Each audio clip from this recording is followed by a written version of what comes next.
News first channel ವೀಕ್ಷಕರಿಗೆ ಭವಿಷ್ಯ ಈ ದಿನ ಕಾರ್ಯಕ್ರಮಕ್ಕೆ ಸ್ವಾಗತ. ಮೇಷರಾಶಿಯವರಿಗೆ ನೀವು ನೀವಾಗಿರಬೇಕೇ ಹೊರತು ಬೇರೆಯವರಿಗೆ ನಿಮ್ಮನ್ನು ಹೋಲಿಕೆ ಮಾಡಿಕೊಳ್ಳುವಂಥದ್ದಲ್ಲ. ಯಾವಾಗ ಬೇರೆಯವರಿಗೆ ನಿಮ್ಮನ್ನು ನೀವು ಹೋಲಿಕೆ ಮಾಡಿಕೊಳ್ತೀರೋ ಆಗ ನಿಮ್ಮ ಮನಸ್ಸಿನಲ್ಲಿ ಏನೋ ಒಂದು ರೀತಿಯ ಕಳವಳ ಪ್ರಾರಂಭ ಆಗುತ್ತೆ. ನಾನು ಹಾಗಿಲ್ವಲ್ಲ, ನಾನು ಹಾಗಾಗಬೇಕಲ್ಲ ಅನ್ನುವಂಥದ್ದು. ಆದ್ದರಿಂದ ಒಳ್ಳೆಯದು ಯಾವುದೇ ಇದ್ದರೂ ಕೂಡ ಅದನ್ನು ಸ್ವೀಕಾರ ಮಾಡಿ ಬೇರೆಯವರನ್ನ ಅನುಸರಿಸಿ ಬೇರೆಯವರಂತೆ ಆಗೋದಕ್ಕೆ ಪ್ರಯತ್ನ ಮಾಡಿ. ಆದರೆ ಇನ್ಯಾವುದೋ ಒಂದು ಅಧಿಕಾರದ ದೃಷ್ಟಿಯಿಂದ ಅಥವಾ ಅಹಂಭಾವದ ದೃಷ್ಟಿಯಿಂದ ವಾಮಮಾರ್ಗವನ್ನು ಅನುಸರಿಸ್ತಕ್ಕಂಥದ್ದು ಖಂಡಿತವಾಗಿ ಬೇಡ. ಆ ವಿಷಯದಲ್ಲಿ ಬೇರೆಯವರಿಗೆ ಹೋಲಿಕೆಯನ್ನು ಮಾಡಿಕೊಳ್ಳುವಂಥದ್ದು ಬೇಡ ಅಂತ ಅರ್ಥ. ಆರೋಗ್ಯದ ದೃಷ್ಟಿಯಿಂದ ಗಮನಿಸಿದಾಗ ಮೂಳೆ ಅಥವಾ ನರಕ್ಕೆ ಸಂಬಂಧಪಟ್ಟ ಹಾಗೆ ಏನೋ ಸಮಸ್ಯೆಗಳು ಕಾಡಬಹುದು. ತಾತ್ಸಾರವನ್ನು ಮಾಡಬೇಡಿ. ಏನಾದರೂ ನೋವು ಕಾಣಿಸ್ಕೊಳ್ತು ಅಥವಾ ಏನಾದರೂ ಸಮಸ್ಯೆ ಆಯಿತು ಅಂತಂದರೆ ತತ್ಕ್ಷಣದಲ್ಲಿ ಪರಿಹಾರ ಮಾರ್ಗವನ್ನು ಗಮನಿಸ್ತಾ ಹೋಗಬೇಕಾಗತ್ತೆ. ಕಾನೂನಿನ ಚೌಕಟ್ಟಿನಲ್ಲಿ ವ್ಯವಹಾರಗಳನ್ನು ನಡೆಸೋದ್ರಿಂದ ನಿಮಗೆ ಯಶಸ್ಸಿದೆ. ಏನೋ ಆಸೆಯನ್ನು ಮನಸ್ಸಿನಲ್ಲಿಟ್ಟುಕೊಂಡು ಕಾನೂನನ್ನು ಮೀರಿ ಅಥವಾ ನಿಮ್ಮ ಶಕ್ತಿಯನ್ನು ಮೀರಿ ನಿಮ್ಮ ಯೋಗ್ಯತೆ ಸಾಮರ್ಥ್ಯಗಳನ್ನು ಮೀರಿ ವ್ಯವಹರಿಸಲಿಕ್ಕೆ ಹೋದರೆ ತೊಂದರೆಗೆ ಸಿಗಹಾಕ್ಕೊಳ್ಬೇಕಾಗತ್ತೆ ಎನ್ನುವಂಥದ್ದು. ಎರಡೆರಡು ಕೆಲಸಗಳನ್ನು ಒಟ್ಟಿಗೆ ಮಾಡೋದಕ್ಕೆ ಹೋಗಬೇಡಿ. ಆ ಪ್ರಯತ್ನದಿಂದ ನಿಮಗೆ ಸಫಲತೆ ಅಂತಕ್ಕಂಥದ್ದಿಲ್ಲ, ತೊಂದರೆ ಮಾಡಿಕೊಡ್ತೀರಿ. ಎರಡೂ ಕೆಲಸಗಳಾಗೋದಿಲ್ಲ, ತುಂಬ ಬೇಸರಕ್ಕೆ ಒಳಗಾಗ್ತೀರಿ. ನಿಮ್ಮ ವೈಯಕ್ತಿಕ ಜೀವನಕ್ಕೆ ಬೇಕಾಗ್ತಕ್ಕಂತಹ ಸಾಮಗ್ರಿಗಳನ್ನು ಖರೀದಿ ಮಾಡ್ತಕ್ಕಂತಹ ಯೋಗ ಅದು ನಿಮಗೂ ಗೊತ್ತಿರುತ್ತೆ. ಆದರೆ ಅದಕ್ಕೆ ಇವತ್ತೇ ಸಮಯ ಬಂತು ಅನ್ನುವಂಥದ್ದು ಬಹಳ ವಿಶೇಷವಾಗುತ್ತೆ. ದುರ್ಗಾದೇವಿಯ ಪ್ರಾರ್ಥನೆಯನ್ನು ಮಾಡಿ ಶುಭವಾಗಿ. ವೃಷಭ ರಾಶಿ, ಕಾನೂನಾತ್ಮಕವಾದಂತಹ ವಿಚಾರಗಳು ಏನೇ ಎದುರಾದರೂ ಕೂಡ ನೀವು ಕಾನೂನಿಗೆ ತಲೆಬಾಗಿ ಸುಮ್ಮನಾಗ್ತಕ್ಕಂಥದ್ದು ಒಳ್ಳೆಯದು.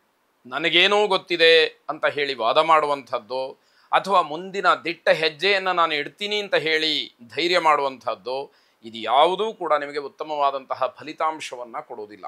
ಹಾಗಾಗಿ ನೀವು ಆದಷ್ಟು ಸೌಮ್ಯವಾಗಿದ್ದರೆ, ಮೌನಕ್ಕೆ ಶರಣು ಹೋದರೆ ಒಂದಷ್ಟು ನಿಮಗೆ ಸಮಾಧಾನ ಸಿಕ್ಕುವಂಥದ್ದಾಗತ್ತೆ ಅನ್ನುವಂಥದ್ದು. ಆರೋಗ್ಯ ಚೆನ್ನಾಗಿದ್ದವರು ಸೂರ್ಯ ನಮಸ್ಕಾರವನ್ನು ಮಾಡಿ. ಆರೋಗ್ಯಕ್ಕೋಸ್ಕರವಾಗಿ ಸೂರ್ಯನನ್ನು ಪ್ರಾರ್ಥನೆ ಮಾಡ್ತಕ್ಕಂಥದ್ದು. ಆರೋಗ್ಯಂ ಭಾಸ್ಕರಾದಿಚ್ಛೇತ್ ಅಂತಕ್ಕಂತಹ ಮಾತು ಬಹಳ ಪ್ರಸಿದ್ಧವಾದಂಥದ್ದು. ನಮಗೆ ಆರೋಗ್ಯ ಚೆನ್ನಾಗಿರಬೇಕು ಅಂತಂದರೆ ಸೂರ್ಯನಾರಾಯಣನ ಅನುಗ್ರಹ, ರವಿಗ್ರಹದ ಅನುಗ್ರಹ ಚೆನ್ನಾಗಿರಬೇಕು ಅಂತಕ್ಕಂಥದ್ದು. ಆರೋಗ್ಯ ಚೆನ್ನಾಗಿಲ್ಲದೆ ಇರತಕ್ಕಂಥವರು ಸೂರ್ಯ ಪ್ರಾರ್ಥನೆಯನ್ನು ಮಾಡಿ ಸಾಕಾಗತ್ತೆ. ಹಾಗಾಗಿ ಆ ಸೂರ್ಯ ನಮಸ್ಕಾರಕ್ಕಿರತಕ್ಕಂತಹ ಶಕ್ತಿ ನಿಮ್ಮಲ್ಲಿರತಕ್ಕಂತಹ ದೇಹ ಶಕ್ತಿಯನ್ನು ಇನ್ನಷ್ಟು ಮತ್ತಷ್ಟು ಹೆಚ್ಚು ಮಾಡಲಿ ಅಂತಕ್ಕಂಥದ್ದು. ಆಸ್ತಿಯ ಖರೀದಿ ಮಾರಾಟ ಇದು ಯಾವುದಕ್ಕೂ ಕೂಡ ಶುಭವಾದಂತಹ ಸಮಯ ಇದಲ್ಲ. ಹೇಳಿ ಕೇಳಿ ಆಷಾಢ ಮಾಸ ನಡೀತಾ ಇದೆ, ಹಲವರಿಗೆ ಈ ವಿಷಯ ಗೊತ್ತಿರುತ್ತೆ. ಆದರೂ ಕೂಡ ಏನೋ ಒಂದು ಮಧ್ಯದಲ್ಲಿ ನಾವು ಮಾಡಿಬಿಡೋಣ, ಕೈ ತಪ್ಪಿ ಹೋಗುತ್ತೆ ಅನ್ನುವಂತಹ ಭಾವನೆ ಇರತಕ್ಕಂಥವ್ರು ಯಾವುದನ್ನೂ ಕೂಡ ಗಮನಿಸೋದಿಲ್ಲ, ಉತ್ಸುಕರಾಗಿ ಆ ಕೆಲಸಕ್ಕೆ ಮುಂದಾಗ್ತಾರೆ. ಅದರಿಂದ ನಷ್ಟವನ್ನು, ತೊಂದರೆಯನ್ನು ಮಾಡ್ಕೊಳ್ತಕ್ಕಂಥದ್ದಾಗತ್ತೆ.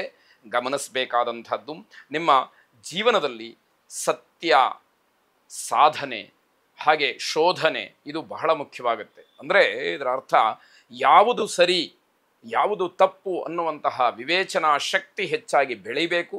ಜೊತೆಗೆ ಇರುವಂತಹ ಆ ಸಾಮರ್ಥ್ಯವನ್ನು ಸರಿಯಾದಂತಹ ಸಮಯಗಳಲ್ಲಿ ಸದ್ವಿನಿಯೋಗ ಮಾಡಿಕೊಳ್ಬೇಕು ಅನ್ನುವಂಥದ್ದು ಮುಖ್ಯವಾಗುತ್ತೆ. ರಮಣ ಮಹರ್ಷಿಗಳಾಗ್ಬೋದು, ರಾಮಕೃಷ್ಣ ಪರಮಹಂಸರಾಗ್ಬೋದು, ವಿವೇಕಾನಂದರಾಗ್ಬೋದು, ಅಥವಾ ಯಾವ ಮಹಾತ್ಮರು ತಮ್ಮ ಜೀವನ ಸಾಧನೆಯನ್ನು ಮಾಡಿ ಸಮಾಜಕ್ಕೆ ಉಪಕಾರವನ್ನು ಮಾಡಿದಾರೋ ಅಥವಾ ಸಮಾಜದಲ್ಲಿ ಮಾದರಿಯಾಗಿದ್ದಾರೋ ಅಥವಾ ಸಾಧನೆಗೈದಂತಹ ವ್ಯಕ್ತಿಗಳು ಅಂತ ಹೇಳಿ ಉನ್ನತ ಸ್ಥಾನದಲ್ಲಿದ್ದಾರೋ, ಮಾನ್ಯರಾಗಿದ್ದಾರೋ ಅಂಥವರ ಜೀವನ ಚರಿತ್ರೆಯನ್ನು ಓದ್ತಕ್ಕಂಥದ್ದು, ಕೇಳುವಂಥದ್ದು, ಅವರ ಬಗ್ಗೆ ವಿಷಯ ಸಂಗ್ರಹ ಮಾಡುವಂಥದ್ದು ಬಹಳ ಒಳ್ಳೆಯದಾಗಿ ಕಾಣುವಂಥದ್ದು. ಇದೊಂದು ಸಾತ್ವಿಕವಾದಂತಹ ಸಲಹೆ. ಯಾರಿಗೆ ಆಸಕ್ತಿ ಇದೆ ಅಂಥವರು ಈ ವಿಷಯವನ್ನು ಗಮನಿಸ್ಕೊಳ್ಬಹುದು. ಈಶ್ವರನನ್ನು ವಿಶೇಷವಾಗಿ ಪ್ರಾರ್ಥನೆ ಮಾಡಿ ಶುಭವಾಗಿ. ಮಿಥುನ ರಾಶಿ, ಮನೆಯ ನವೀಕರಣ ಆಗಬಹುದು, ಚಿನ್ನಾಭರಣಗಳನ್ನು ಕೊಂಡುಕೊಳ್ತಕ್ಕಂತಹ ವಿಚಾರದ ಬಗ್ಗೆ ಚರ್ಚೆ ಆಗುತ್ತೆ.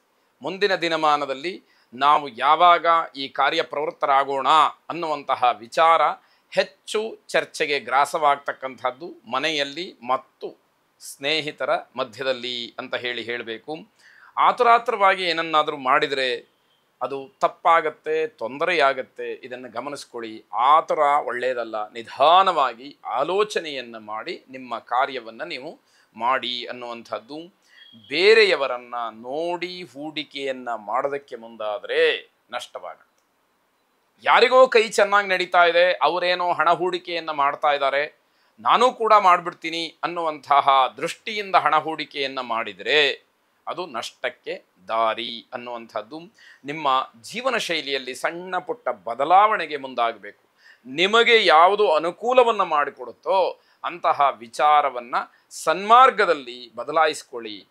ಅದು ನಿಮಗೆ ಇನ್ನಷ್ಟು ಮತ್ತಷ್ಟು ಶ್ರೇಯಸ್ಸನ್ನು, ಯಶಸ್ಸನ್ನು ಕೊಡ್ತಕ್ಕಂಥದ್ದಾಗತ್ತೆ.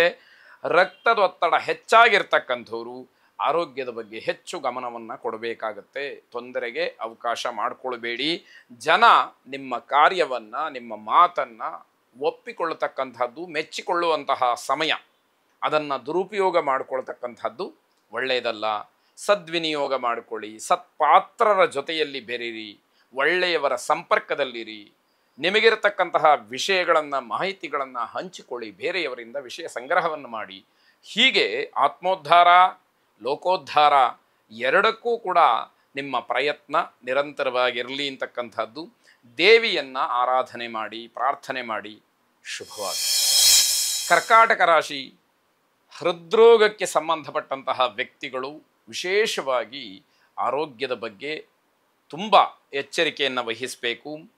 ಆರೋಗ್ಯದ ಬಗ್ಗೆ ತಾತ್ಸಾರವನ್ನು ಮಾಡಿದರೆ ಬಹಳ ಕಷ್ಟವಾಗ್ತಕ್ಕಂತಹ ಸಮಯ ಇದೆ. ವ್ಯವಹಾರದಲ್ಲಿ ನಿಮ್ಮ ಬುದ್ಧಿವಂತಿಕೆಯಿಂದ ಕೆಲಸಗಳಾಗತ್ತೆ. ಆದರೆ ಆ ಬುದ್ಧಿವಂತಿಕೆ ಅತಿಯಾದಾಗ ಅದು ನಿಮಗೆ ಹಿಂದಿರುಗತಕ್ಕಂತಹ ಸಾಧ್ಯತೆಯೂ ಕೂಡ ಹೆಚ್ಚಾಗಿರುತ್ತೆ. ಸರಿಯಾಗಿ ಗಮನಿಸ್ಕೊಳ್ಳಿ. ಹಳೆಯ ನೋವಿರತಕ್ಕಂಥವ್ರು, ಬಹಳ ದಿವಸಗಳಿಂದ ಆರೋಗ್ಯದಲ್ಲಿ ವ್ಯತ್ಯಯಗಳನ್ನು ನೋಡಿರ್ತಕ್ಕಂಥವ್ರು, ಸೋಂಕು ಇರತಕ್ಕಂಥವ್ರು, ಚರ್ಮವ್ಯಾಧಿ ಇರತಕ್ಕಂಥವ್ರು, ಇವರೆಲ್ಲ ತೊಂದರೆಯನ್ನು ಅನುಭವಿಸಬೇಕಾದಂತಹ ದಿವಸ ಇದು. ಉತ್ತಮವಾದಂತಹ ಅವಕಾಶಗಳಿಂದ ವಂಚಿತರಾಗ್ತಕ್ಕಂತಹ ಸಾಧ್ಯತೆ ಇದೆ.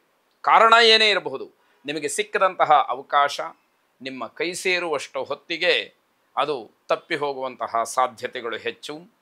ಏನನ್ನಾದರೂ ಖರೀದಿ ಮಾಡಬೇಕು ಅನ್ನುವಂತಹ ಆಸೆ, ಇಚ್ಛೆ ಇದ್ದರೆ ಯಾವುದು ಯೋಗ್ಯವೋ ಆ ಕ್ಷೇತ್ರದಲ್ಲಿ ಯಾರಿಗೆ ಒಂದಷ್ಟು ಅನುಭವ ಇದೆಯೋ ಅಂತಹ ವ್ಯಕ್ತಿಗಳ ಜೊತೆಯಲ್ಲಿ ಹೋಗಿ ನಂತರದಲ್ಲಿ ಖರೀದಿಯನ್ನು ಮಾಡಿ.